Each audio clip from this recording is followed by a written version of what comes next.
میرے دوستوں، یہ سوچنا ہے دین فیل نہیں ہو سکتا، مسلمان فیل ہو سکتا، اس کو سوچنا ہے ہم فیل کیوں ہیں۔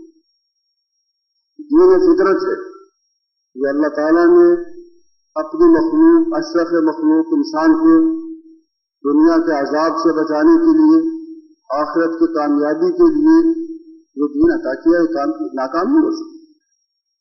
آج آپ مرعوب ہیں کافروں کی کامیابی سے اور مایوس ہیں دین اسلام سے۔ میرے بھائی دوستوں، یہ بڑی غلط سوچ ہے۔ دین اسلام جو ہے وہ دین فطرت کہلاتا ہے۔ آج جو قومیں آپ کو ترقی یافتہ نظر آتی ہیں وہ آخرت کے منکر ہیں، پیغمبر کے منکر ہیں، کتاب الہی کے منکر ہیں، اس لیے وہ کافر ہیں، لیکن فطرت کے منکر نہیں۔ جو ہر انسان کے اندر اللہ نے فطرت اسلام رکھی ہے، تو اس فطرت اسلام پر جو انقلاب بھی برپا کرے گا اللہ تعالیٰ اس کی مدد کرتے۔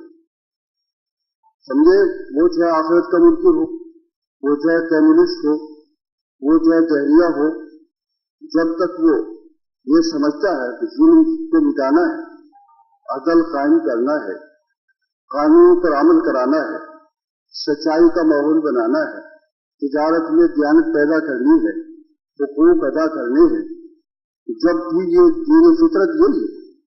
دین فطرت کیا ہے؟ جھوٹ بولنا گناہ، اللہ کا عذاب آتا ہے، بددیانتی کرنا گناہ، اللہ کا عذاب آتا ہے، معاملات کو پورا نہ کرنا، اللہ کا عذاب آتا ہے، انسانی حقوق ادا نہ کرنا، اللہ کا عذاب آتا ہے۔ میرے دوستو، سارا دین حقوق اللہ ہے یا حقوق العباد ہے؟